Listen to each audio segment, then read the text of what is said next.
জিলহজ মাস শুরু হয়ে গেল। বাইতুল্লাহ যারা হাজী সাহেব ওখানে হজে গেছে, এই হজ শেষ কোরবানি দেওয়া পর্যন্ত, চাঁদ উঠার থেকে কোরবানি দেওয়া পর্যন্ত নখ কাটবে না, চুল কাটবে না, কিছুই কাটা যাবে না। আমরা বাইতুল্লাহ যেতে পারি না, যারা কোরবানি দিবেন, যারা দিবেন না সবাই এই আমলটা করি, অন্তত একটু বাহানা করবেন যে ওখানে যেতে পারি না, তবে হাজীদের সাথে একটু মিল করলাম। নখ চুল কিছুই কাটবেন না কোরবানি করার পরে। এর দ্বারা অনেক ফজিলত, মাওলার কুদরত। ওই বলছিলাম না, বাইতুল্লাহ মাওলার পাগলামির জায়গা, মাওলার আশেকের ইশক আর পাগলামির জায়গা বাইতুল্লাহ। দেখেন না, এই যে গোসল করবে হাজিরা, সাবান লাগানো যাবে না, তেল লাগানো যাবে না, যত ময়লা সয়লা নিয়ে এলোমেলো থাকো ততই আল্লাহর কাছে ভালো। পাগল সাজো পাগল। জিলহজ মাসের 8 তারিখ রাতের বেলা ইব্রাহিম নবী স্বপ্ন দেখতেছেন, আমার রাস্তায় কোরবানি করো। ইব্রাহিম নবী, নবীদের স্বপ্ন ওহী। নবী স্বপ্ন দেখে সকালবেলা উঠে চিন্তায় পড়ে গেলেন, কি দেখলাম? স্বপ্ন তো কয়েক ধরনের, এক স্বপ্ন রহমানি, আর এক স্বপ্ন শয়তানি, আর এক স্বপ্ন নফসানি। শয়তানের পক্ষ থেকে স্বপ্ন, আর নিজের ধ্যান খেয়ালের দ্বারা স্বপ্ন, আর একটা রবের পক্ষ থেকে স্বপ্ন। নবী চিন্তায় পড়ে গেলেন, কি ওহী নাকি কোনো শয়তানের পক্ষ থেকে দেখলাম? বুঝতে পারলেন না। এজন্য এই দিনটাকে বলে ইয়াউমে তারবিয়াহ। ইয়াউমুত তারবিয়াহ, সন্দেহের দিন। পরের দিন আবার একই স্বপ্ন। ওদিন স্বপ্ন দেখে বুঝতে পারলেন যেটা না রবের পক্ষ থেকে আমার প্রতি আদেশ হুকুম আসছে। স্বপ্ন দেখা ফাইনাল হয়ে গেলেন, আল্লাহর রাস্তায় কোরবানি করতেই হবে। এবার দ্বিতীয় রাত্রে স্বপ্ন দেখে ফাইনাল সিদ্ধান্ত নিয়ে নিলেন, উট কোরবানি দিলেন। আগের দিনও দিলেন। এই দিনটা যেহেতু নিশ্চিত হয়ে গেলেন, আল্লাহর পক্ষ থেকে পরিচয়, সিদ্ধান্ত যেন আল্লাহর পক্ষ থেকে এই স্বপ্ন। এজন্য এই দিনটাকে বলে ইয়াউমে আরাফা, 9 জিলহজ। এই দিনের রোজার অনেক দাম। খালি বয়ান, এই বিষয় আলোচনা করলে কত লাইন। আরাফার রাত দিনের রোজা বড় দামি রোজা। এই মাসের প্রথম থেকেই রোজা বড় দামি, আমল বড় দামি। আল্লাহ কসম খাইছেন, ওয়াল ফাজরি ওয়ালায়ালিন আশর, 10 রাতের কসম, ফজরের কসম। আরাফার দিনের ফজর কেউ বলছেন, বা হজের দিনের কসম। আল্লাহ পাক রব্বুল আলামিন ইব্রাহিমকে স্বপ্ন দেখাইলেন তৃতীয় রাত্র 10 তারিখ। ইব্রাহিম নবী স্বপ্ন দেখছেন, তখন তিনি জবে করা শুরু করলেন। 10 তারিখ ইয়াউমুন নাহার। ইব্রাহিম নবী ফাইনাল যে আল্লাহ পাক আমার উট চায় না, আমার অন্তরের আসল জিনিস চায়। আমার এই জীবনে আসল তো ইসমাইল ছাড়া কেউ না। 13 বছর বয়স হয়ে গেল, এখন বুঝি আমার পরীক্ষা, আমার সন্তানের জবাই করার হুকুম আসছে। চিন্তা করেন, সন্তান জবাই করা কত বড় কঠিন। রেডি হয়ে গেলেন, কোনো প্রশ্ন নাই। সুরিয়া রশিনিয়া রওয়ানা। যাইতে যাইতে মক্কা নগরীতে হাজির। যেই এলাকা দেখছিলেন জঙ্গল, এখন দেখে মানুষের অভাব নাই, বাচ্চারা খেলাধুলা করে। এত বাড়িঘর, হাজেরার ঘর কই, ইসমাইলের ঘর কই, খবর নাই। একটা বাচ্চারে ডাইকা এখানে ইসমাইল নামের কেউ আসেনি? ভাইবা ভাইবা ভাইবা কিছুক্ষণ পরে বলে আসে। কই ওদের ঘর আসেনি? কয় এলাকার শেষ মাথায় ছোট একটা ঘরের মধ্যে থাকে মা আর সন্তান। ওরা জানে না ইব্রাহিমকে। নবী হাঁটতে হাঁটতে গেলেন, গিয়া দেখে ইসমাইল সামনে খেলতেছেন। নবী তো দেখাই কলিজা সিরিয়া গেছে। ডাক দিয়া হাত বাড়ায় দিছে দরজার সামনে, বাবা আয়। ইসমাইল একটা দৌড় দিয়া মায়ের কাছে গেছে, চিনে না। মা হাজেরাকে নবী সালাম দিলেন, কান্না। দীর্ঘ বছর কোনো সম্পর্ক নাই, কত কষ্ট করে করে আমি জীবন কাটাইছি। ইসমাইলের কয় চিনো নারী বাবা, যাও তোমারে নিয়ে বাবা ইব্রাহিম নবী যায় না। এক পর্যায়ে যখন কান্নার অবস্থা, ইব্রাহিম নবী চিন্তা করলেন মায়ায় যদি পইরা যাই না জানি আল্লাহর পরীক্ষায় ফেল করি। হাজেরাকে ডাক দিয়ে কয় হাজেরা দেরি করা যাবে না, ইসমাইলের সুন্দরভাবে সাজায়া পড়ায়া দাও, সুন্দর পোশাক পড়ায়া দাও, বাদশার দাওয়াতে যাব। আল্লাহর দাওয়াত কয় নাই, ঘুরায় কইছে বাদশার দাওয়াত। মনে করছে দুনিয়ার কোনো বাদশার দাওয়াত। মা হাজেরা বাবার সাথে ছেলে যাবে দাওয়াতে, রাজকীয় কোনো দাওয়াত। মনের আবেগ দিয়া সন্তানটারে এমন ভাবে গোসল করাইয়া সাজায় পড়াইয়া দিলেন।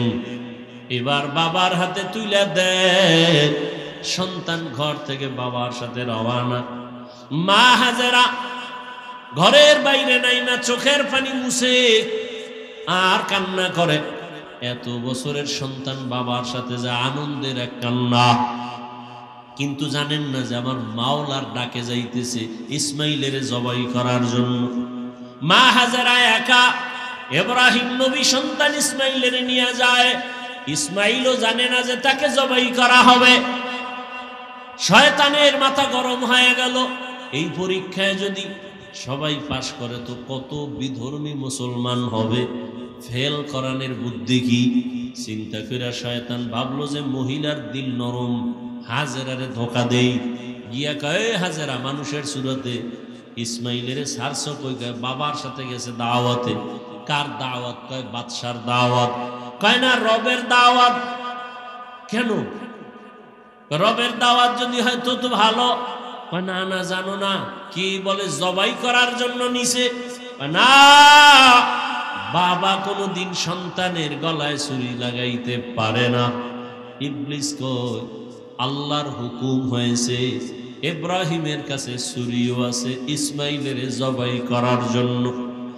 এই কথা শুইনা হাজেরা কান্না করে বলে ইবলিস, যদি কথা সত্যই হয়, আমার রব যদি হুকুম দেয় এখান থেকে তুই চলে যা। আমি হাজেরার এক ইসমাইল কেন, আরো যদি ইসমাইল থাকে আমি রবের জন্য রাস্তায় ফিলাই দিব, আল্লাহর পথে দিতে আমি প্রস্তুত আছি। শয়তান পারল না ধোকা দিয়া, চলে গেল ইব্রাহিম নবীরে ধোকা দিতে, ইসমাইলেরে দিতে। গিয়া ইসমাইলেরে কয় তোর বাবা তোরে জবাই করবে, কই যাও? ইসমাইল ডাক দিয়া কয় বাবা আপনি কি আমাকে জবাই করতে নেন? ইব্রাহিম নবী বলে শয়তান ধোকা দেয়, তাড়াতাড়ি পাথর মারো। এবার পাথর নিক্ষেপ করলেন 7টা। ইব্রাহিম নবী 7টা পাথর নিক্ষেপ করলেন। আবার আরেক জায়গায় ধোকা, ওখানে আবার পাথর, এভাবে 3 জায়গায়। আল্লাহর কাছে আমলটা পছন্দ হওয়ার কারণে এই আমল পর্যন্ত স্মৃতি আল্লাহ দিয়ে দিলেন। হাজী সাহেবরা এই 3 জায়গায় পাথর না মারলে একজন হাজির হজ কবুল হবে না।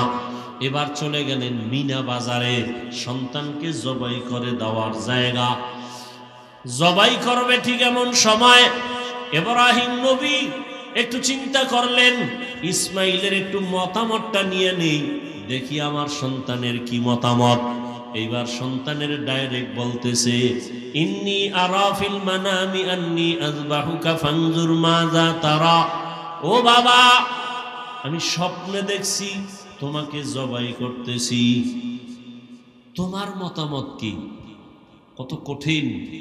বাচ্চা ইসমাইল 1 সেকেন্ডের জন্য চিন্তা না করে দ্রুত বলে ফেললেন ইয়া আবাতি ফাল মা তুমার। বাবা তাড়াতাড়ি আপনাকে যে আদেশ করা হয়েছে পালন করেন। সাতাজিদুনি ইনশাআল্লাহু মিনাস সাবিরিন, অচিরেই আমাকে পাবেন ইনশাআল্লাহ ধৈর্য ধারণকারীদের অন্তর্ভুক্ত।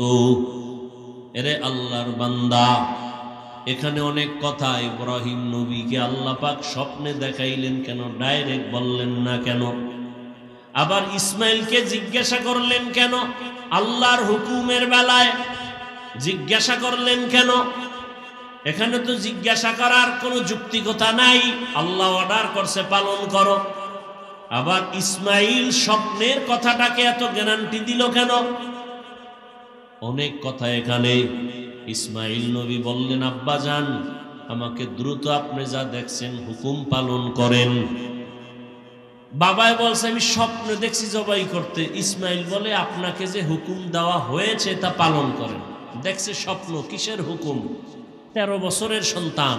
অনেক কথা এখানে, হিকমত, এগুলোর জবাব এখন দেওয়ার সময় নেই।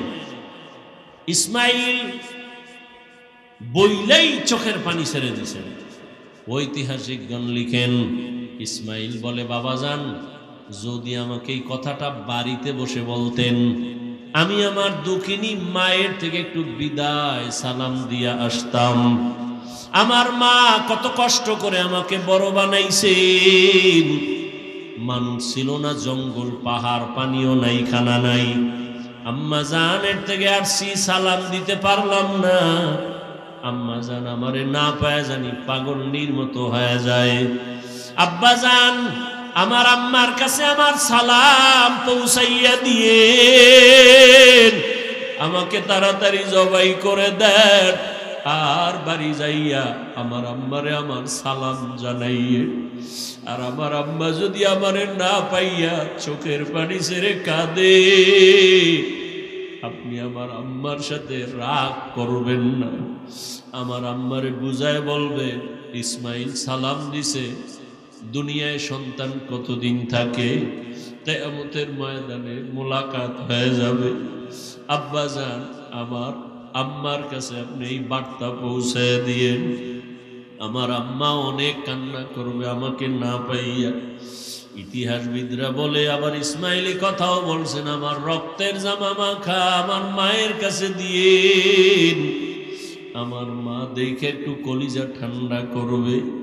এবার ইসমাইল বলে, আব্বা জান, আমার চেহারাটা মাটির দিকে রাইখা আমারে শোয়াইয়া জবাই করে, কারণ আমার চেহারার দিকে যদি আপনার মায়ার নজর লাগে, আপনি মায়ার কারণে ছুরি চালাইতে পারবেন না। আরে আপনি ছুরি চালাইতে গিয়া যদি ব্যর্থ হয়ে যান, আবার মাওলাই বেজার, পরীক্ষায় বুঝি আপনি ফেল হয়ে যাবেন। দ্রুত আমার চেহারাটা নিচে রাখবেন, আর আমার হাতে পায়ে রশি দিয়া ভালো করে বাঁধেন। জবাই করতে গিয়া যদি আমার পায়ের নাড়াচাড়া আপনার শরীর মোবারকে লাগে, বেয়াদবি হয়ে যাবে। বাবার সাথে আমি বেয়াদবি করবো, এটা বরদাস্ত করা যায় না। ও বাবা আমার, হাত পাও ভালো করে বেঁধে নেন, আপনার চক্ষু দুইটাও বাঁধেন, আপনার চোখের নজর যেন আমার দিকে না পড়ে। বাবা তাড়াতাড়ি আপনি ছুরি চালান। ইসমাইল নিজে শুয়া পড়লেন আল্লাহর মোহব্বতের জন্য।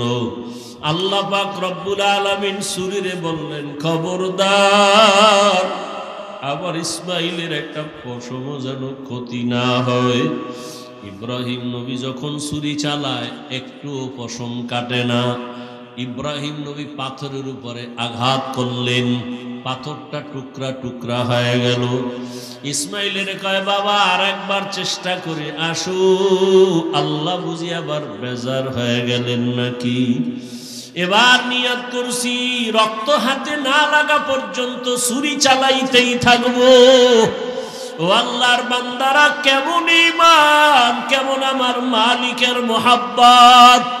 সন্তানের ছুরির নিচে রেডি আমার মাওলার হুকুমের জন্য। এবার ইসমাইলকে যখন নিয়ত করছে রক্ত হাতে না লাগা পর্যন্ত ইসমাইলের ছাড়বে না। ইসমাইলকে আবার যখন শোয়াইয়া ছুরি চালাবে, ইসমাইল যখন মাটিতে শুয়া পড়লেন, আসমান থেকে আমার আল্লাহ অর্ডার দিলেন, ও জিবরাইল, জলদি করে জান্নাতি একটা দুম্বা নিয়ে যাও, আমার ইব্রাহিমের ছুরির নিচে দাও, ইসমাইলের যেন কোনো ক্ষতি না হয়। জিবরাইল আল্লাহর অর্ডারে জান্নাতি দুম্বা নিয়ে রওয়ানা। জিব্রাইল ভাবলেন মনে হয় আমি যাইতে না যাইতে ইসমাইল বোধহয় জবাই হয়ে যাবে। জিব্রাইল আসমান থেকে জোরে আওয়াজ দিলেন, আল্লাহু আকবার, আল্লাহু আকবার। এইভাবে আওয়াজ দেওয়া মাত্র ইব্রাহিম নবী আসমানে তাকাইয়াও তিনি আওয়াজ দিলেন, ইসমাইলও আওয়াজ দিলেন, লা ইলাহা ইল্লাল্লাহু আল্লাহু আকবার। ইব্রাহিম নবী আওয়াজ দিলেন, আল্লাহু আকবার ওয়ালিল্লাহিল হামদ। আল্লাহর কাছে তাকবীর ও কিয়ামত পর্যন্ত নারী পুরুষ সবার জন্য আল্লাহ পাক স্মৃতি হিসাবে রাইখা দিলেন।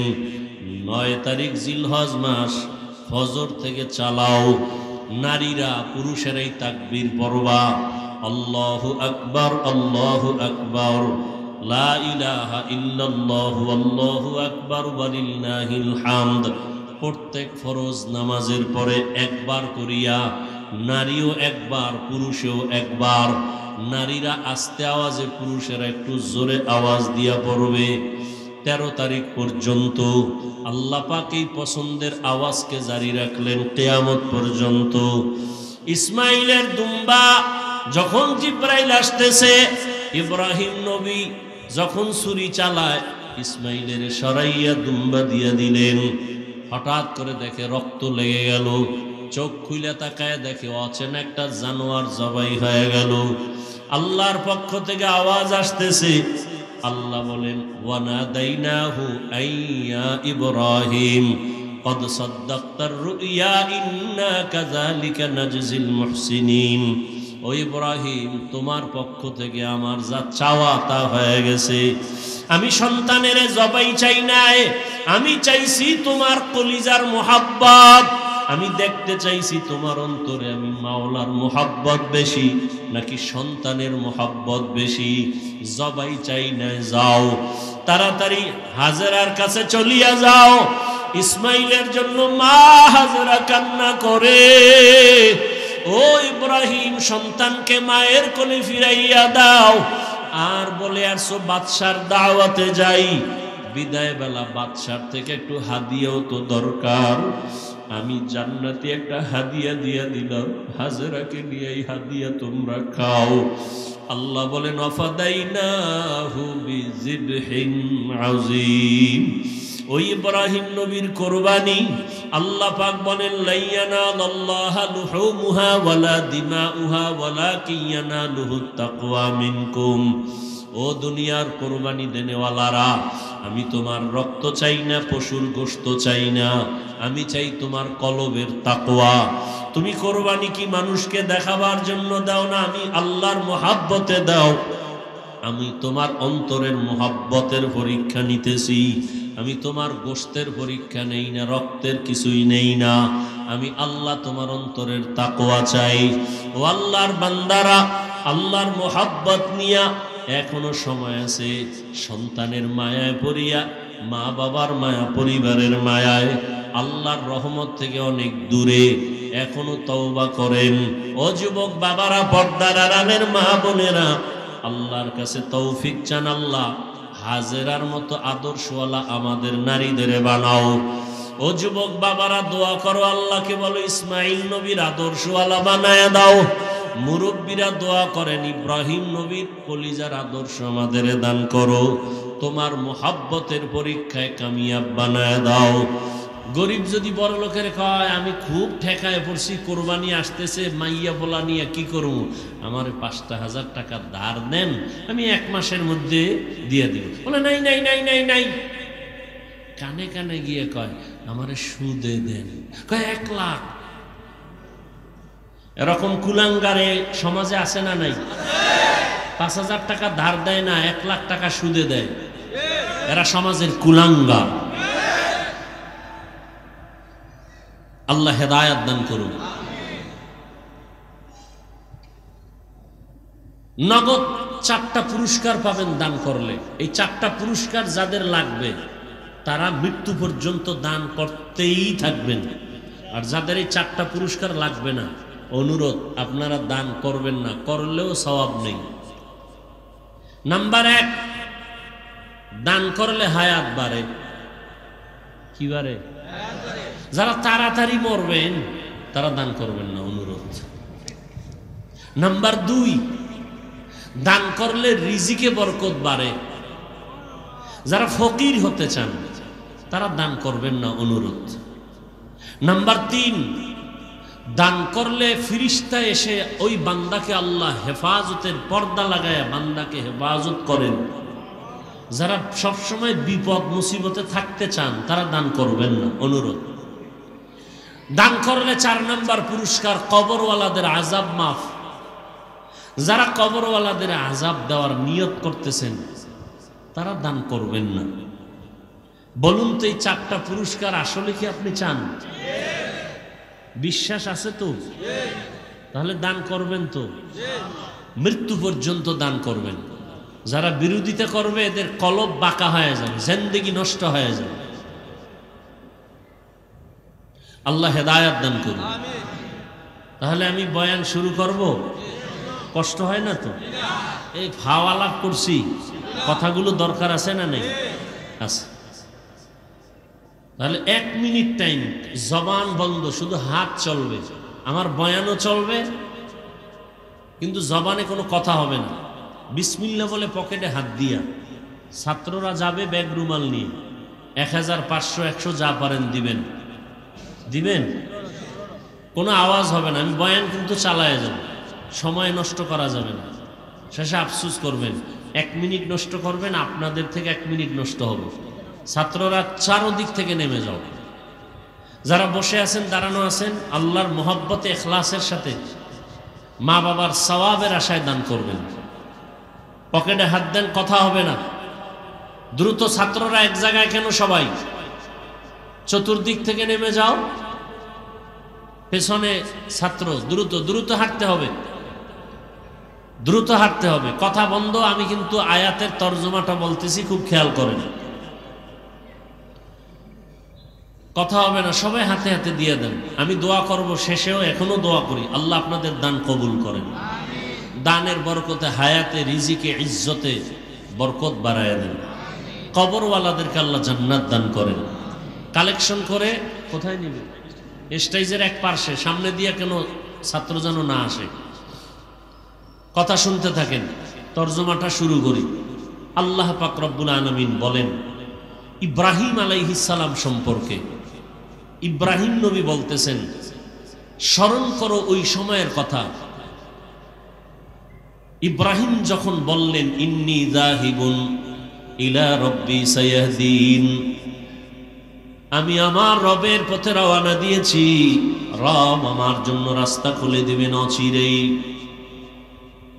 রব্বি হাবলি মিনাস সালিহিন।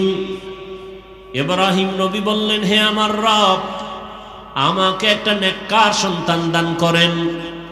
ফাবাশশারনাহু বিগুলামিন হালিম। আল্লাহ পাক রব্বুল আলামিন বললেন, অতঃপর আমি সুসংবাদ প্রদান করলাম একজন বিচক্ষণ ধৈর্য ধারণকারী বান্দার, এক বাচ্চার। ফালাম্মা বালাগা মাআহু সাইয়া ক্বালা ইয়া বুনাইয়া। অতঃপর যখন দুইজন পৌঁছলেন নির্দিষ্ট জায়গায়, বাপ তার বেটাকে বললেন, ও আমার সন্তান, ইন্নী আরা ফিল মানাম, আমি ঘুমের মধ্যে দেখতেছি, আন্নী আযবাহুকা, তোমাকে জবেহ করতেছি, ফানজুর মাযা তারা, বলো তোমার কি মতামত। ক্বালা ইয়া আবাতি ফআল মা তু'মার। সন্তান বললেন, হে আমার বাবা, আপনি যা দেখেছেন, হুকুম আসছে, সে হুকুম আপনি পালন করেন। সাতাজিদুনি ইনশাআল্লাহ, আমাকে আপনি অচিরেই পাবেন, আল্লাহ যদি কবুল করেন, মিনাস সাবিরিন, ধৈর্য ধারণকারীদের মধ্য থেকেই। তেলাওয়াতকৃত আয়াতের তরজমা শেষ। হাদিস পড়েছি, নবীজি বলেন, লা তাআতা লি মাখলুকিন ফি মাসিয়াতিল খালিক। আল্লাহকে অসন্তুষ্ট করে পৃথিবীর ভিন্ন কারো আদেশ নিষেধ মেনে নেওয়া হারাম। আল্লাহকে অসন্তুষ্ট করে মা বাবার কথা মানা হারাম। আল্লাহকে অসন্তুষ্ট করে পীরের কথা মানা হারাম। আল্লাহকে অসন্তুষ্ট করে নেতার কথা মানা, নেত্রীর কথা মানা হারাম। এক কথায় দুনিয়ার সব বেজার হয়ে যাবে, কোনো দুঃখ নাই, আল্লাহকে বেজার করা যাবে না। কাকে বেজার করা যাবে না? কিন্তু আমরা বেশি আল্লাহকে বেজার করি। পর্দা করলে আমার আল্লাহ খুশি, আত্মীয় স্বজন বেজার। এখন আপনার পরীক্ষা, নিজে যাচাই করে দেখেন আপনার অবস্থা কি। পর্দা করলে আল্লাহ খুশি হবেন, আত্মীয় স্বজন বেজার হবে। এখন আপনি কি আল্লাহকে খুশি রাখিয়া পর্দা করলেন, নাকি আত্মীয় স্বজনকে খুশি রাখতে গিয়া পর্দা লঙ্ঘন করতেছেন? আপনার ঈমানের কি হালাত? কোনো মুফতি সাহেবের ফতোয়ার প্রয়োজন নাই, নিজে নিজে হিসাব করেন। দাড়ি রাখলে আমার আল্লাহ খুশি হবেন, আত্মীয় স্বজন বেজার হবে। এখন আপনি আত্মীয় স্বজনকে বেজার করছেন নাকি আল্লাহকে বেজার করছেন? আপনার ঈমানের হিসাব আপনিই করে নেন। ওমরে ফারুক বলেন, হাসিবু আনফুসাকুম ক্বাবলা আন তুহাসাবু। হিসাব, আসল হিসাবের আগে নিজে হিসাব মিলাও। আসল হিসাব যেদিন শুরু হবে, নিজে হিসাব করার সময় পাইবা না। এখনই সময় হিসাবটা মিলায় নাও। কই ছিলাম, কই আছি, কোথায় যাব, কই আমার শিশুকালের হালাত, কই আমার কিশোরের হালাত, কই আমার যৌবনের হালাত, কই আমার যৌবনকালের বন্ধুরা কই গেল? ডানে তাকায় দেখি অনেক খেলার বন্ধু নাই, বামে দেখি লেখাপড়ার অনেক বন্ধু নাই, আমার আপনজন অনেকেই চলে গেল। আমার কি হালাত? আমি কোন দিন ঘুম থেকে আর উঠতেই পারবো না, চির ঘুম আমার শুরু হয়ে যাবে। ঘুমের মধ্যে মরণ হয়নি? ঘুমের মধ্যে চির ঘুম হয়ে যাবে। মা ডাকবে, কেউ সাড়া দিবে না, বলবে বাবায় মারা গেছে। এই তো দুনিয়া। কার পেছনে ঘুরে বান্দা? একটা খবর আমাকে শুনাইল একজনে, 5 বছর আগে, 5 বছর আগে, এই বিদেশিরা ভালো করে শুনো, স্বামী থাকে বিদেশ আর স্ত্রী দেশে বৈশা দেবরের সাথে, স্বামীর ভাইয়ের সাথে লাইন ফাইন কইরা এমন অপরাধে জড়িত হলো, কেউ জানে না। Free mind. কি মাইন্ড? ধরা খাইলে খায় ডন মাইন্ড।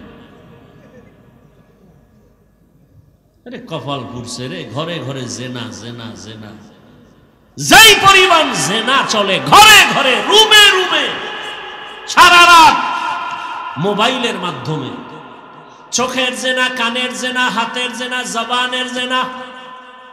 যেই পরিমাণ অপরাধ চলে ঘরে ঘরে, রুমে রুমে। ছেলে এক রুমে ঘুমায় মোবাইলে সারা রাত জেনা, ঘুমাবে ফজরের আগে। মেয়ে আর এক রুমে মোবাইল নিয়ে জেনা, স্বামী এক রুমে মোবাইল নিয়ে জেনা, স্ত্রী মোবাইল নিয়ে ব্যস্ত সারা রাত। কারণ দিনে ছিল ব্যবসার ঝামেলা, চাকরির ঝামেলা, দোকানের ঝামেলা, ফ্রি ছিল না। রাতটা পাইছে ফ্রি, মোবাইলের হক আদায় করে সারা রাত শুয়া শুয়া। ঠিক নেই? যেই পরিমাণ অপরাধ করে, উচিত ছিল ঘুমের মধ্যে মাওলার গজব দিয়া চেহারাটা শুকরের মতো, বানরের মতো বানায়া দেওয়া। কেন দেন না আমার আল্লাহ? এত গুনার পরেও রহমতের নবীর উম্মত হওয়ার কারণে দেন না। রহমতের নবীর উম্মত হওয়ার কারণে আল্লাহ পাকে গজব দেন না। দিলে তো 1 সেকেন্ডের ব্যাপার, মাঝে মাঝে দেয় তো। সিডার কত নামে বেনামে সব ধ্বংস হয়ে যায়। চিত্রাং নামের এক প্রলয়ঙ্কারী ঝড় কয়েক বছর আগে আপনাদের এই পার্শ্বের এলাকা কুমিল্লা জেলার ঘটনা। ছেলেটা যুবক, বিয়ে করছে, মাত্র একটা বাচ্চা। বিদেশের যত টাকা পয়সা কামাই করে আইনা দেশে একটা বিল্ডিং করছে, 2 তলা বিল্ডিং, ডুপ্লেক্স। আগামী শুক্রবার বিল্ডিং এ ঢুকবে, হুজুর্গ দাওয়াত দিছে। পাশে একটা টিনের ঘর, রাতের বেলা টিনের ঘরে ঘুমাইছে। চিত্রাং নামের প্রলয়ঙ্কারী ঝড় এসে একটা গাছ ফালাইছে। একই চকির মধ্যে স্বামী আর স্ত্রী, যুবক যুবতী আর বাচ্চাটা, একটা গাছ পইরা 3 জনের বুকে চাপ লাইগা জাগায় শেষ। আগামী শুক্রবার ঢুকবে বিল্ডিং এ। जिंदगी में बंदगी तू करना है, जिंदगी में बंदगी तू करना है, जिंदगी बे बंदगी शर्मिंदा है, जिंदगी बे बंदगी शर्मिंदा है। बांग्लादेश পিছায়া নাই, একটা অপরাধ কইরা কেউ পার পায় না, এর পরেও যে কেন অপরাধ করে, তা কেমন অপরাধ, জবাই করে ফেলে, মা সন্তানকে জবাই করে, সন্তান মাকে জবাই করে। ওই যে দেবরের সাথে সম্পর্ক, স্বামী বিদেশ থেকে আসছে, কি জানি হইয়া লাগছে, স্ত্রীর সাথে তর্ক, স্ত্রী একটা জোরে ধাক্কা দিছে, দেওয়ালে লাগছে, বাড়ি পড়ে গেছে, রক্তক্ষরণ হইছে, হসপিটালে নিয়ে কোনো রকম বাসায় আসছে, আবার ঝগড়া করতে করতে দেওরে মিলা স্বামীটার স্ত্রী সহ রাতে মেরে ফেলছে। মেরে ফেলার কম্বল দিয়ে পেঁচাইয়া খাটের তলে লাশ রাখছে 2-4 দিন। রাখার পরে গন্ধ আসবে, এজন্য অনেক দূরে রাতের বেলা নিয়ে গেছে, কচুরি পানা পানির একেবারে গভীরের মধ্যে নিয়ে রাখছে। এইবার সবাই জিজ্ঞাসা, তোর স্বামী আইলো গেল কই? কয় ইমার্জেন্সি বিদেশ গেছি গে। এদিক যে ঘটনা কেউ জানে না, কিন্তু আমার মাওলার ধরা বড় কঠিন। দুনিয়াটা এত আপডেট হয়ে গেছে, কেউ নাই, অপরাধের খবর কেউ জানে না, কিন্তু ধরা খেয়ে যায়। 5 বছর আগে অন্যায় করছে, আজকে ধরা খাইল। 7 বছর আগে অপরাধ করেছে, কেউ জানে না, কিন্তু আজকে ধরা খেয়েই গেল। এরকম অহরহ চলছে। যুবকরা এগুলি দেখে না, সারা রাত দিন আকাম করতে করতে সময় কাটায় মোবাইলে, এই জিনিস দেখে না। কিসের বাহাদুরি? আল্লাহ, সামনে কোরবানি, বরকতের মাস, জীবনটা হেলায় কাটায় দিলেন।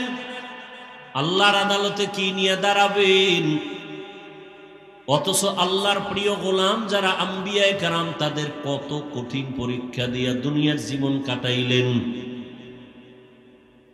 আমাদের নবীর কঠিন পরীক্ষা, দুনিয়াতে আসার আগে বাবা হারায় ফেললেন, 6 বছরে মা হারায় বড় অসহায় হয়ে গেলেন। একদিন আর 2 দিন না, যেই রহমতের নবী দোয়া করলে সাথে সাথে কবুল, ওই রহমতের নবী না খাইয়া পেটে পাথর বেঁধেছেন। 3 বছর পর্যন্ত রহমতের নবীকে গৃহবন্দী করে রাখছে, পানি দেয় না, খানা দেয় না। সেই রহমতের নবী আমার গাছের পাতা ছিঁড়ে ছিঁড়ে খায় আর পেটের ক্ষুধা নিবারণ করে। কেমন রহমতের নবী, এত কষ্ট করেছেন। আবার অন্য নবীদের কষ্ট সারা জীবন বয়ান করলে শেষ হবে না। মুসা নবীর কষ্ট, ঈসা নবীর কষ্ট, ইব্রাহিম নবীর কষ্ট, আইয়ুব আলাইহিস সালাম তো রোগে পুরা জিন্দেগি শেষ, পোকা পুরা বডির মধ্যে পোকা।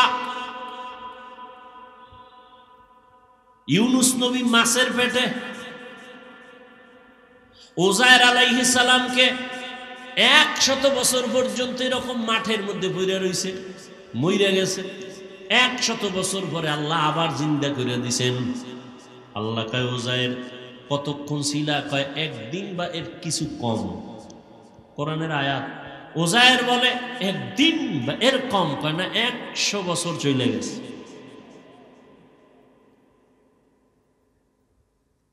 আমাদের সেই তুলনায় তো কিচ্ছুই হয় না। এখনো দিব্যি আরামে আছি, খাইলই ঘুমাই।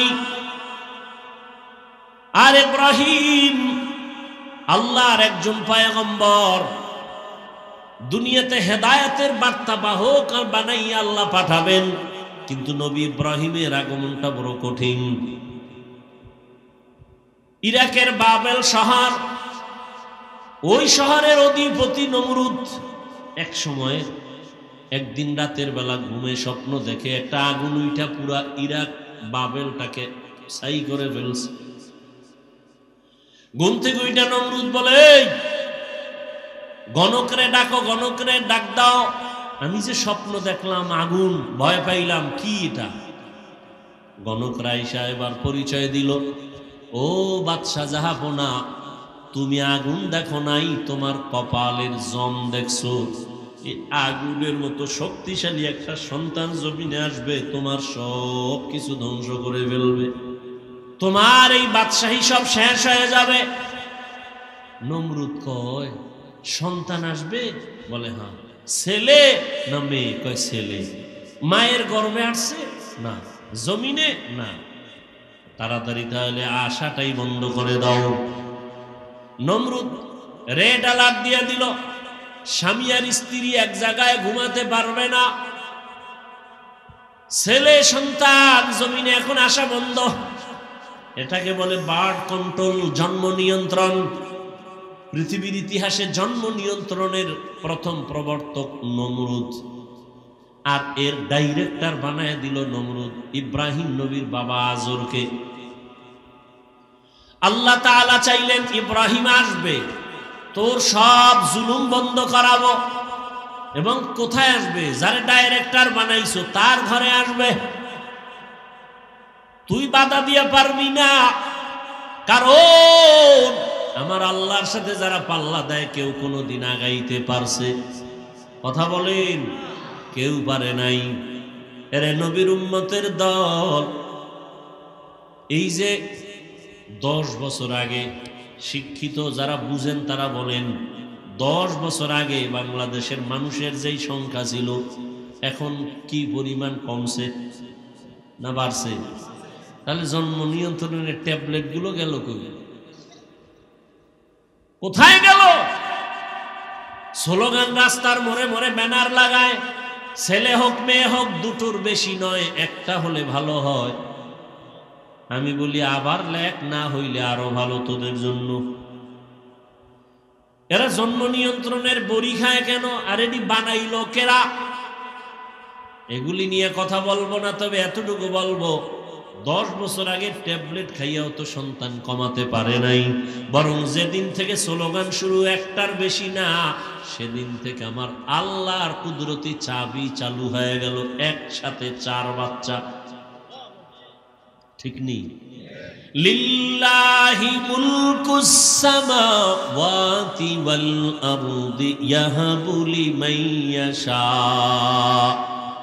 ইয়াহাবু লিমান ইয়াশাউ ইনাসাও ওয়া ইয়াহাবু লিমান ইয়াশাউ যুকুর আও ইউযাওবিজুহুম যুকরানা ওয়া ইনাসা ওয়া ইয়াজআলু মান ইয়াশাউ আকিমা ইন্নাহু আলিমুন কাদির।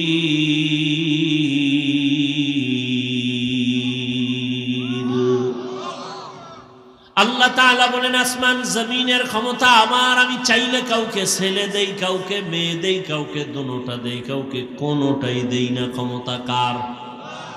আল্লাহ যাকে সন্তান দিবেন কেউ ফিরাতে পারবে না, যাকে দিবেন না কেউ আনতেও পারবে না।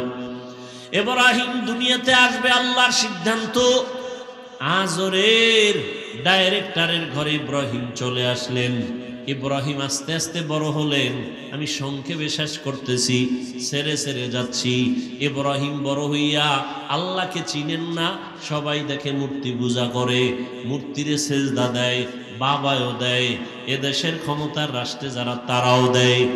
এখন ইব্রাহিম আল্লাহর পরিচয় একা একা নিলেন। আল্লাহ তাআলার কুদরত দেখে আসমানের দিকে তাকায়া আল্লাহর পরিচয় নেই, জমিনের দিকে তাকাইয়া পরিচয় নেই, সূর্যের দিকে তাকায় আল্লাহর পরিচয় নেই। রবের পরিচয় নিয়া আল্লাহ তাআলা তাকে ঈমানের দৌলত এমন ভাবে দান করলেন, এক পর্যায়ে বাবাও টের পাইয়া নমরুদও টের পেয়ে গেল। এক পর্যায়ে ইব্রাহিমের উপর অত্যাচার শুরু হয়ে গেল। অত্যাচারের এক পর্যায়ে তাকে মেরে ফেলার জন্য রেডি। কেমনে মারবে? কয় এমনি ঠাস করে মারবো না, জাগাত মারবো না, ধুকে ধুকে মারবো। বলে কেমনে ধুকে ধুকে মারবো? কয় অগ্নিকুণ্ড সাজাইয়া আগুনের মধ্যে ফালাও, পুরাইয়া তারপরে মারবো। তাকাইয়া তাকাইয়া দেখবে কেমনে তার জীবনটা নষ্ট হয়। অগ্নিকুণ্ড সাজাইল বিশাল এরিয়া নিয়া। ইব্রাহিম আলাইহিস সালামকে আগুনের মধ্যে ফেলবে।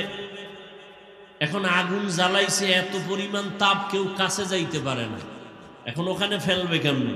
বা চরখা বানাও, চরক গাছ লাগাও, ওই গাছের রশিতে বাইদা ঘুরায় ঘুরায় ঘুরায় ঘুরায় ফালাইয়া দিব। বানলো, চরখা বানাইয়া ইব্রাহিম নবীর সাথে রশি দিয়া বাইদা টানা শুরু করলো। কিন্তু ইব্রাহিম নবী জায়গায় বসা, নাড়াচাড়ার কোনো সুযোগ নাই, চরক গাছও নড়ে না। নমরুদের মাথা গরম হয়ে গেল। ইবলিস আইসা কয় এই মুহূর্তে পারবা না। লক্ষ লক্ষ আসমানের ফেরেশতারা ইব্রাহিমের রশি ধইরা রাখছে, ফেরেশতাদের দূরে সরাও। কেমনে? ওগো তো দেখা যায় না, অন্ধকার, আমরা তো কিছুই দেখি না। বলে এখানে কাজ করো, দুইটা বর্ণনা ঐতিহাসিকগণ বলেন। এক, উলঙ্গ নারীদের, নারী পুরুষের নাচ গান এখানে দাও। নারী পুরুষ যখন উলঙ্গ নাচ গান করবে, রহমতের ফেরেশতা চলে যাবে, অটোমেটিক ইব্রাহিমকে ফেলতে পারবা। এই একটা। আর একটা বর্ণনা, এই মুহূর্তে ইব্রাহিমকে উলঙ্গ করো, যদি উলঙ্গ করতে পারো রহমতের ফেরেশতা ভেঙে যাবে, আগুনে ফেলবা। ইব্রাহিমকে উলঙ্গ করবে কে? কেউ সাহস করে না। বাবা আজর কয় আমি করব, আসো। ইব্রাহিমের এক পর্যায়ে যখন উলঙ্গ করার জন্য বাবার সামনে দাঁড়াইয়া ইব্রাহিমকে বলে তোমাকে উলঙ্গ করব। ইব্রাহিম বলে বাবা, সন্তান বিপদ পড়লে মা বাবা পাগলের মতো হয় আত্মরক্ষার জন্য, সন্তানের বাঁচানোর জন্য। তুমি আমার জন্মদাতা বাবা, তুমি আমাকে উলঙ্গ করবা, কি একটু লজ্জা লাগে না? হাজার হাজার ফেরেশতা তাকায় আছে, আমাকে লজ্জা দিও না। এক পর্যায়ে যখন ইব্রাহিমকে উলঙ্গ করেই ফেলতেছে, রহমতের ফেরেশতারা চলে গেল।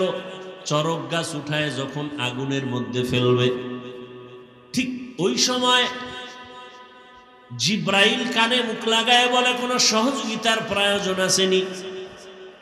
ইব্রাহিমের এখানে একটা পরীক্ষা, যদি বলে হ্যাঁ করো, আল্লাহ বেজার হয়ে যাবে। যে ছাত্র লেখাপড়ায় খুব ভালো, তার সামান্য অন্যায় শিক্ষক বরদাস্ত করতে পারে না। ইব্রাহিম আলাইহিস সালাম এখানেও পাশ করে বললেন, আরে আমি তো অন্ধ মালিকের গোলাম না, তুমি আমার সাহায্য করবা কি করবা না জানা নাই। আমার কিছুর প্রয়োজন হলে আমার মালিক আমার জন্য যথেষ্ট, তিনি আমার সব কিছু দেখতেছেন। ইব্রাহিম এইখানেও পাশ করে ফেললেন। আগুনের মধ্যে যখন ফেলল, আল্লাহ আগুনকে হুকুম করে দিলেন, উলনা ইয়া নারু কুনি বারদাও ওয়া সালামান আলা ইব্রাহিম। আকে লুতুফে খেশরা ইজহারে কর, বাখলিল আসনারে রাগল জারে কর। আগুনের মধ্যে ইব্রাহিম পড়ে আছে দিব্যি আরামে, কোন ইব্রাহিম নবীর পশমও জ্বলে না।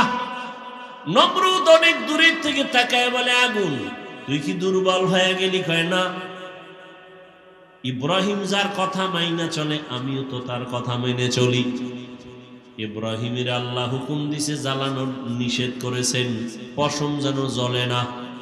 আবার আল্লাহ যদি অর্ডার করে, তোর এই পুরা জমিন আমি জ্বালায় দিতে পারি। দীর্ঘদিন ইব্রাহিম নবী আগুনের মধ্যে থাইকা বের হলেন, সশরীরে আরামে সুস্থতার সাথে বের হইয়া। এবার কয় না, এত বড় জুলুম সহ্য করা যায় না, দেশে থাকবো না। বিদায় বিবি বিশ্ব সুন্দরী সারা, তাকে নিয়ে রওনা সিরিয়ার দেশে, ইরাক থেকে সিরিয়ায় যাবে। সাথে একজন তার ভাতিজা লূত আলাইহিস সালাম তার সঙ্গে আছেন। আল্লাহর পদে পদে বান্দার উপরে পরীক্ষা। যাবেন সিরিয়ায়, মিশরের এলাকা যখন পার হচ্ছেন সেখানে আবার এক ঝামেলা। মিশরের জালেম খবর পাইছে বিশ্ব সুন্দরী সারা যায়, এটাকে আটকাও। আটকাইয়া লয়ে গেছে তার খাস কামরায়। ইব্রাহিম নবী একা বসে আছেন রাস্তায়। ইব্রাহিম নবী বলেন, হে মালিক, তুমি আমারে যতই পরীক্ষা করো দয়া করে পাশ করায়া দাও। আমার বিবির সতীত্ব নষ্ট করবে কেউ, বরদাস্ত করা যায় না, কি না জানি করে জানি না। আল্লাহ কয়, ইব্রাহিম ধৈর্য ধারণ কর, আমি তোর অন্তর চক্ষু খুলে দিলাম। জালেম তোর স্ত্রীর সাথে কি করবে তুই এখানে বসে সব দেখবি। ইব্রাহিম নবী অন্তর চক্ষু দিয়া তাকায়া দেখে জালেম বিশ্ব সুন্দরী বিবি সারার দিকে হাত যখন বাড়াইতে শুরু করলো, সাথে সাথে হাতটা বাঁকা হয়ে গেছে, শক্ত হয়ে গেছে। জালেম কয়, রে ও নারী, তোমার মধ্যে এমন কি মেডিসিন আছে যে আমি হাত বাড়াইলে বাঁকা হয়ে যায়? আমি আর করব না, আমারে মাফ করো। যা মাফ করে দিলাম। হাত আবার স্বাভাবিক হয়ে গেছে। জালেম আবার সুযোগ পায় হাত বাড়াইছে। ইব্রাহিম নবী দেখতেছেন আর দোয়া করতেছেন। এভাবে 3 বার হাত বাড়াইয়া খাঁটি তওবা করে বলে, তোমার মধ্যে এমন কি মেডিসিন আছে যে আমি তোমার কাছেও যেতে পারি না? ও পর্দার আরামের আম্মা জানেরা, জমিনের মধ্যে যা কিছু ঘটে বা হচ্ছে, প্রবাদ আছে তার অর্ধেক করেছে নর, অর্ধেক করেছে নারী। একটা বাগান সাজাইতে হলে জমিনের মধ্যে আদর্শ সন্তান লাগবে। আদর্শ সন্তান প্রয়োজন হলে আদর্শ মায়ের প্রয়োজন। এরে আম্মা জান, এক হাতে তালি বাজে না। স্বামী আর স্ত্রী এক মন যদি না হয়, ওই জায়গায় ভালো সন্তান আসবে না। ওই মা সারা কতটা কঠিন এক মুহূর্তে, তার স্বামী নবীও নাই, আল্লাহর মোহাব্বতের পরীক্ষায় পাশ করার জন্য এতটা মজবুত। জালেম যখন বলে, তোমার মধ্যে কি মেডিসিন আছে যে আমার হাত আগায় না? আল্লাহর বান্দি বিশ্ব সুন্দরী সারা বলে, আরে আমার মধ্যে তো কিছুই নাই, তবে আমার জানা আছে এতটুকু, আমি আল্লাহর প্রিয় একজন বান্দার স্ত্রী। আল্লাহর প্রিয় বান্দা ইব্রাহিম নবীর স্ত্রী কয়, কই তোমার সেই প্রিয় বান্দা? বলে, ওই যে রাস্তায়। জালেম ভুল স্বীকার কইরা নবীরে ডাইকা মেহমানদারি করাইয়া জানতে চাইলেন সন্তান কতজন? কয় কোনো সন্তান নাই। কেন? কয় চাইছি পাই না। তখন হাজেরা নামের আল্লাহর বান্দি তাদের কাজের জন্য রাখছিল, দিয়া দিছে খেদমতের জন্য, যাও হাদিয়া দিয়ে দিলেন। এক পর্যায়ে সারার খেদমতের জন্য হাজেরারে নিয়ে রওয়ানা, সিরিয়ায় যাবে। সারা ইব্রাহিম নবীর সাথে বিবাহের জন্য দিয়া দিলেন। হাজেরার সাথে নবী ইব্রাহিমের বিবাহ হয়ে গেল। বিবাহ হইয়া সংসার চালায়, সন্তান নাই। ইব্রাহিম আলাইহিস সালামের 80 বছর পার হয়ে গেল। আল্লাহর কাছে একদিন দোয়া করে, রব্বি হাবলি মিনাস সালিহিন। একজন নবী হইয়া আল্লাহর কাছে দোয়া করে ভালো সন্তানের জন্য। আর আপনার আমার কি হালাত? সন্তান চাইলে হবে না, আল্লাহর কাছে ভালো সন্তানের কামনা করতে হবে। ও আল্লাহ, একটা নেককার সন্তান দাও। 10টা সন্তান হলে কি লাভ হবে যদি সন্তানের কারণে মা বাবার হাতে হ্যান্ডকাপ লাগে, পুলিশে ধরে, মানুষ যদি গালাগালি করে, সন্তানের কারণে মা বাবার ইজ্জত যদি নষ্ট হয়, এমন সন্তান 10টা হলেও লাভ নাই। আর একটা সন্তানের দ্বারা মা বাবার সম্মান যদি বেড়ে যায়, এমন এক সন্তানও যথেষ্ট। দোয়া করলেন, আল্লাহ পাক বললেন, সুসংবাদ দিলেন, অপেক্ষায় থাকো, একটা ভালো সন্তান দিচ্ছি। ফাবাশশারনাহু বিগুলামিন হালিম। 80 বছরের উপরে বয়সে সন্তান আল্লাহ দান করলেন। নাম রাখলেন ইসমাইল। দুনিয়াতে আসছেন অত্যন্ত সুন্দর, সুদর্শন, দেখলে কলিজা ঠান্ডা, আবার বুড়া বয়সে সন্তান পাইছে, কত মায়া। আল্লাহ পাকের পরীক্ষা আবার শুরু হয়ে গেল। সন্তানের মায়ার কারণে আমি মাওলার মোহাব্বতের মাঝে নাজারি দেওয়াল হয়ে যায়, পর্দা পড়ে যায়। কত হাজি সাহেব, কত গাজী সাহেব, কত পীর সাহেবের মুরিদ, কত তাবলিগওয়ালা তাবলিগ করে, পীরের কাছে যায়, কিন্তু খবর নিয়ে দেখি অনেকের মাইয়া এখনো বেপরদায় কলেজে দৌড়ায়, ছেলেটা এনজিওতে চাকরি করে, হারাম টাকা সুদের টাকা কামাই করে। এরকম বহু টুপিওয়ালায় জমিনে আছে না নাই? সন্তানের মোহাব্বতে আল্লাহর মোহাব্বত ভাটা পড়ে গেছে, আর আল্লাহ সাহায্য করবে এত সোজা। সন্তানের মোহাব্বত আল্লাহ এর জন্য সতর্ক করছেন, সাবধান। ইয়া আইয়ুহাল্লাযীনা আমানু লা তুলহিকুম আমওয়ালুকুম ওয়া আওলাদুকুম আন যিকরিল্লাহ। সম্পদ আর সন্তান থেকে সতর্ক, তোমাকে আমি মাওলার জিকির থেকে যেন দূরে সরায় না দেয়। ইন্নামা আমওয়ালুকুম ওয়া আওলাদুকুম ফিতনাহ। সাবধান।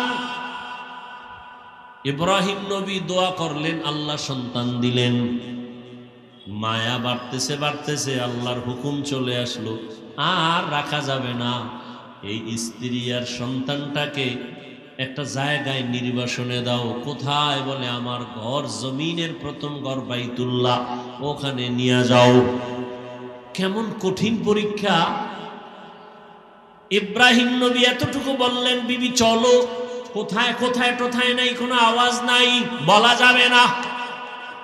আল্লাহর হুকুমে চললেন। হাজেরা আর শিশু ইসমাইলকে নিয়ে হাঁটতে হাঁটতে হাঁটতে হাঁটতে বাইতুল্লাহ, যেই বাইতুল্লাহর চারদিকে জঙ্গল আর পাহাড়, মানুষ নাই, কোনো আলো নাই, বাতাস নাই, খাদ্য নাই, কিচ্ছু নাই, বিরান ভূমি, এক চতুর্মুখী জঙ্গল, ভয় আর ভয়।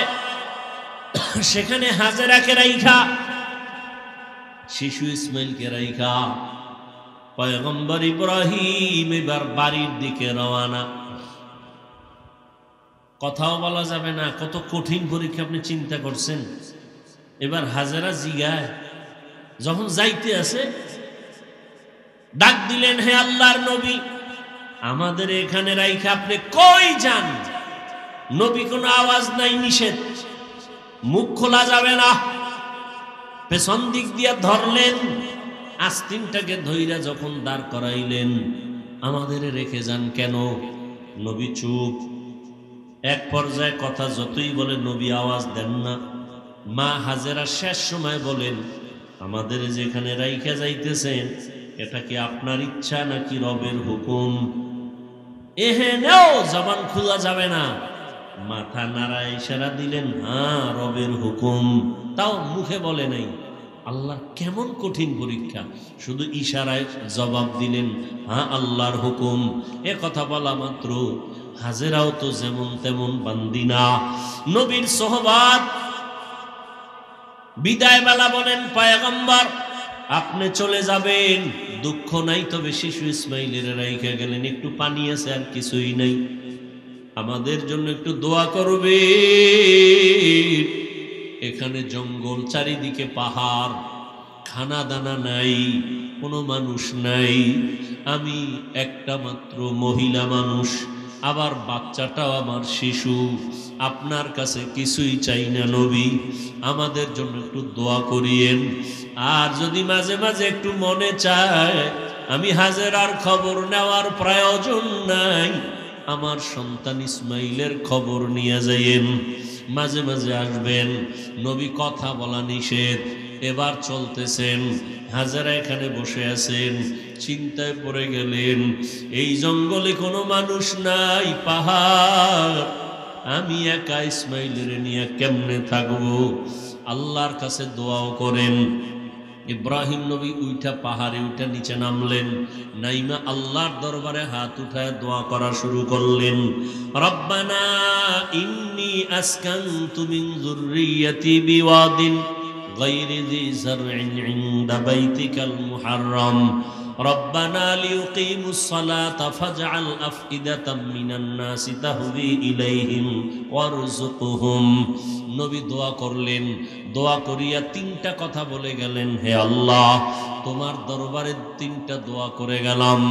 আমার সন্তান, আমার স্ত্রী এখানে আছে, তুমি বাসস্থানের মানুষের ব্যবস্থা করে দিও, এবং তুমি তাদের রিজিকের পানির ব্যবস্থা করো, এবং তাদের খানার আয়োজন তুমি ফল ফ্রুটের ব্যবস্থা করিও। নবী দোয়া করে চলে গেলেন সিরিয়ায়, সারাকে নিয়ে জীবন কাটায়। হাজেরার ইসমাইল এখানে কেউ নাই, চতুর্মুখী জঙ্গল পাহাড়।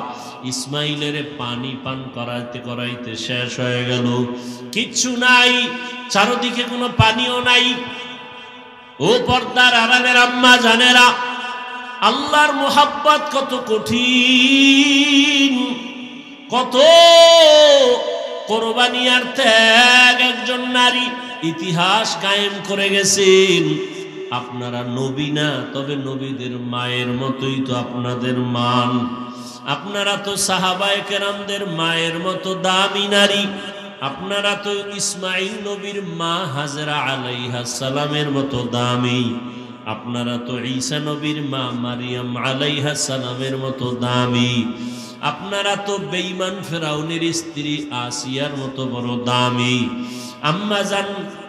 আম্মাজান হাজেরা আলাইহিস সালাম কি পরিমাণ ত্যাগ স্বীকার করলেন, স্বামীর সাথে রাগও করলেন না। যখন জানতে পারলেন আমার আল্লাহর হুকুম, তখন আর কোনো আওয়াজ দিলেন না, বরং চোখের পানি বলে বললেন, ও স্বামী, আল্লাহর দরবারে দোয়া করবেন। ইব্রাহিম নবী তো দোয়া করে চলে গেলেন। এখন ইসমাইলের বাচ্চা মানুষ কান্না ক্ষুধা, মা হাজেরার দুগ্ধ নাই, এক পর্যায়ে পানিও শেষ হয়ে গেল, নিজেও খানা পান না, বাচ্চারও খানা দিতে পারে না, এমন কঠিন হালাত। বাচ্চা ক্ষুধার তৃষ্ণায় কান্নার আওয়াজ। এক পর্যায়ে মা হাজেরা মাঝে মাঝে নিজের জিহ্বাটা ইসমাইলের মুখের মধ্যে দিয়ে দেয়, দেখে জিহ্বার লালাও নাই। মায়ের চোখে পানি, কোথায় যাবে? জঙ্গলের ভেতরে। আল্লাহর কাছে বলে, আল্লাহ রাস্তা খুলে দেন। ইসমাইল ও বাচ্চা শুয়ে শুয়ে কান্না করে। মা হাজেরা হঠাৎ সফা পাহাড়ে তাকাইলেন, একটু দূরে দেখে 10টার সময় সূর্যের আলো পানি পানি মনে হয়।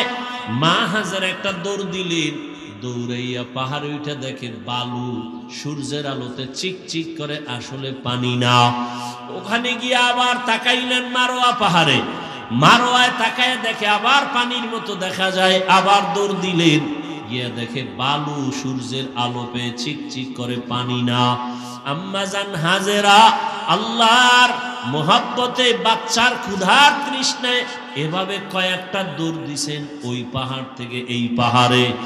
আল্লাহর কাছে মা হাজেরার দৌড় এত ভালো লাগছে, জিব্রাইলের কয়, জিব্রাইল সাক্ষী থাক, কিয়ামত পর্যন্ত আমার হাজেরার স্মৃতিটা আমি কায়েম রাখতে চাই। দুনিয়ার জমিনে যারা আমার ঘর জিয়ারত করতে আসবে, বাইতুল্লাহ জিয়ারত করতে আসার পর আমার হাজেরা যেই পাহাড়ে দৌড় মারছে, ওই জায়গায় গিয়া যদি আমার হাজি দৌড় না দেয়, আমি কোনো হাজির হজ কবুল করব না।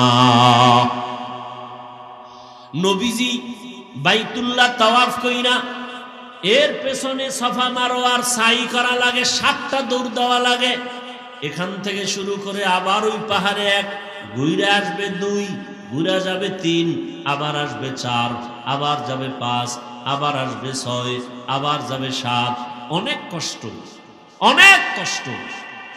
নবীজিও জীবনের শেষ হজ সফা মারোয়ায় সাই করতে গিয়া আক্ষেপ কইরা কয়, আম্মাজান যদি দৌড় না দিতেন, আমার তো এই দৌড়ানটা লাগতো না, অনেক কষ্ট লাগতেছে।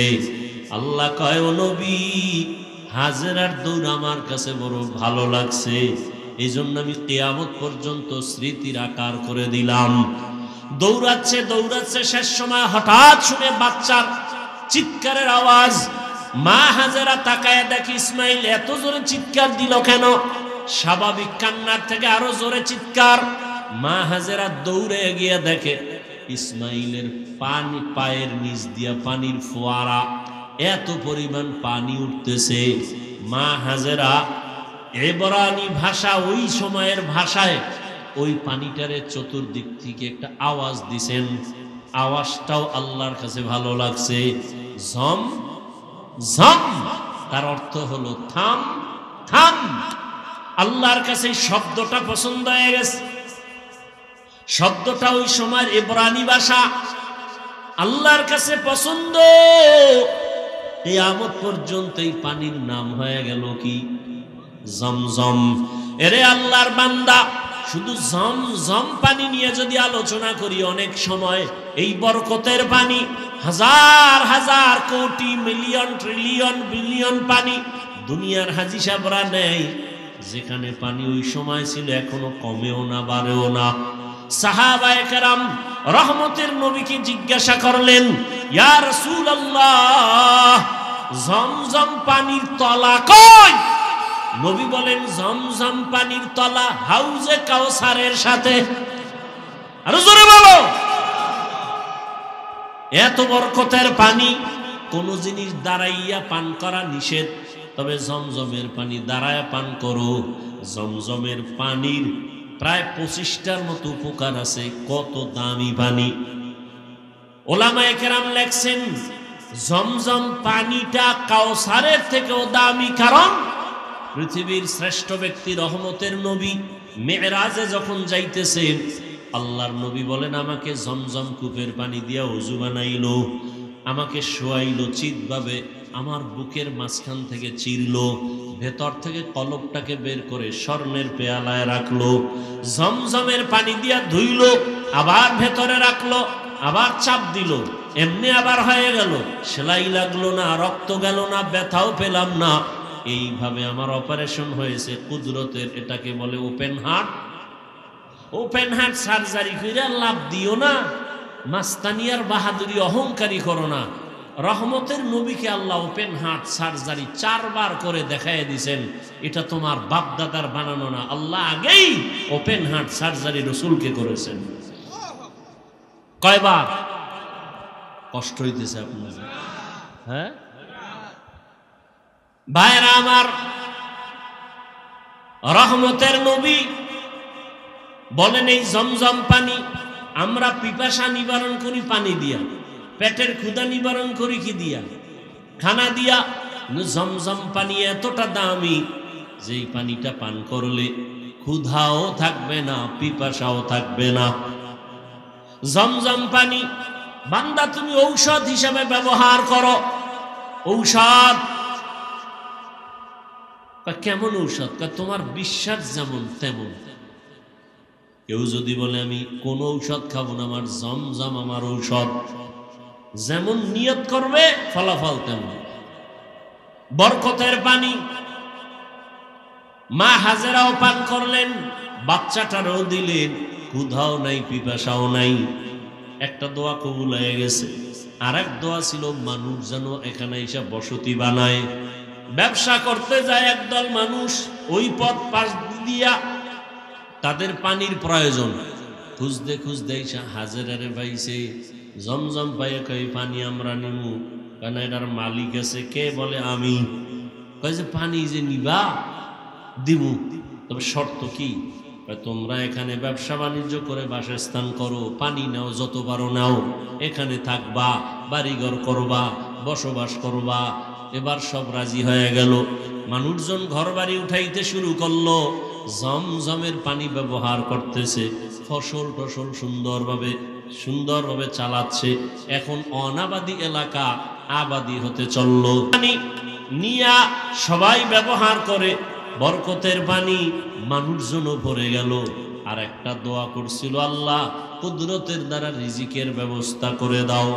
এই যে জমজমের পানি, কেউ কেউ বলে ইসমাইলের শিশুর পায়ের আঘাতে উঠছে। মা হাজেরা তো দৌড়ায় পাহাড়ে, ইসমাইল যে চিল্লে পানি উঠছে টের পায় না, দূর তো, মাঝখানে একটা আওয়াজ আসছে, আওয়াজ গাইবি।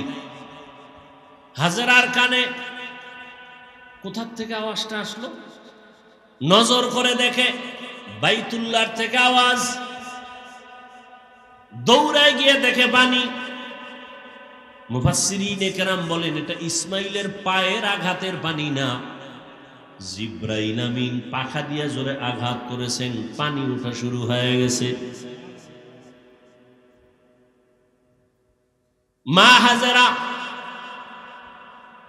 এখন মোটামুটি ভালো অবস্থান, বাবার তো খবরই নেই। এবার রিজিক চাইছেন, ফল। জিব্রাইল আমিনের মাধ্যমে আল্লাহ একটা বিশাল বড় ফলের বাগান তায়েফের ময়দানে নিয়ে আল্লাহ ব্যবস্থা করে দিলেন। 12 মাস তায়েফের ময়দানের ফল 12 মাস। সেই ইসমাইলের সময়ের বাগান, ওই সময়ের থেকে ফল শুরু হয়ে গেল। রিজিকের ব্যবস্থাও হলো, ফলের আয়োজন হলো। মা হাজেরা ইসমাইলকে বড় বানাইতে বানাইতে যখন বয়স হলো, কিতাবে আসছে 13 বছর। কত? এতদিন আমরা বলতাম, এর মধ্যে বিভিন্ন মত আছে, কেউ বলছেন আরো কম, তবে 13টাই প্রসিদ্ধ। 13 বছর যখন হলো, বাবার সাথে সন্তানের কোনো কানেকশন নাই, মনের ভেতরে তামান্না মোহাব্বতের আগুন জ্বলে। হঠাৎ জিলহজ মাস শুরু হয়ে গেল, বড় দামি মাস। ওয়াল ফাজরি ওয়া লায়ালিন আশর ওয়াশ শাফঈ ওয়াল ওয়াতর, বড় দামি মাস। আল্লাহ কসম করে বলছেন এই 10 রাতের বড় দাম। জীবনে যত অপরাধ করেছো টাকার মায়ায়, সন্তানের মায়ায়, আজকে থেকে তওবা করো, আর নামাজ ছাড়বা না, মা বাবার মায়ায় পড়ে আল্লাহকে ভুলবা না, পরিবারের মায়ায় পড়িয়া আল্লাহর রহমত থেকে দূরে যাইবা না। ও যুবক বাবারা, কয়দিন আর গুনাহ করবা? শখ লাগায় এত কম গুনাহ করো নাই। মনের চাহিদায় কত গুনাহ করেছো, আর কত মরণ কি তোমার হবে না? কয়দিন আর বাহাদুরি করবা? এখনো নিয়ত করো, মা বাবার দোয়া নিয়া, শিক্ষকের দোয়া নিয়া, উলামায়ে কেরামের দোয়া পরামর্শ নিয়া, নবীজির আদর্শ মেনে চলবো। আল্লাহ আমাদের কবুল করেন। আলহামদুলিল্লাহি রাব্বিল আলামিন, والصلاة والسلام على سيد الأنبياء والمرسلين وعلى آله وأصحابه أجمعين يا أرحم الراحمين يا أرحم الراحمين يا أرحم الراحمين رب ارحمهما كما ربياني صغيرا اللهم إنك عفو كريم تحب العفو فاعف عنا اللهم إنا نسألك رضاك والجنة ونعوذ بك من سخطك والنار আয় আল্লাহ, আমরা গুনার বোঝা নিয়ে আপনার দরওয়াজায় হাজির। গুনাহের কারণে দিলটা পাথর হয়ে গেল, চোখে পানি নাই। কান্নাওয়ালা চক্ষু দান করেন, জিকিরওয়ালা জিহ্বা দান করেন, আখিরাতের ফিকিরওয়ালা কলব দান করেন। আয় আল্লাহ, আমাদের গুনাহমুক্ত জীবন দান করেন। মাদ্রাসা মসজিদ কবুল করে নেন। আয় আল্লাহ, মাহফিল কবুল করে নেন। আয়োজনকারী, সহযোগিতাকারী, দান সৎকারীদের কবুল করে নেন। আয় আল্লাহ, ঘরে ঘরে সুন্নতের আমল চালু করে দেন। মা বোনদের আবেদা পর্দাওয়ালা বানায় দেন। সন্তানগুলো নেককার বানায় দেন। লেখাপড়া যারা করে পরীক্ষার্থী কামিয়াবি দান করেন।